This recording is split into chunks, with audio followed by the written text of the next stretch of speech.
Guys, welcome to another blog. তো রাস্তা যেতে যেতে একটা রাজবাড়ি চোখে পড়লো।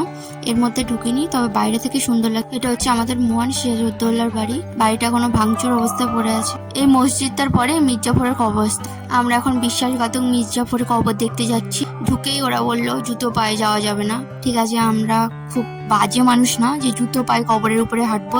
তো এখানে 1100টা নাকি কবর আছে। তো এখন আমরা সেগুলো দেখতে যাচ্ছি। পুরোটা তো কভার করা পসিবল না, যেটুকু দেখা সম্ভব সেটুকু দেখছি। আর এই যে ঘরগুলো আছে দেখছো, এগুলো বিশেষ বিশেষ কাদেরকে কবর দেওয়া আছে জানি না, কারণ আমাদের গাড়িতে তো ভেতরে ঢুকিনি। তো এইসব দেখে আমরা এখন বাইরে বেরিয়ে গেলাম। এটা হচ্ছে আজিবুন্নেসা বেগমের সমাধি।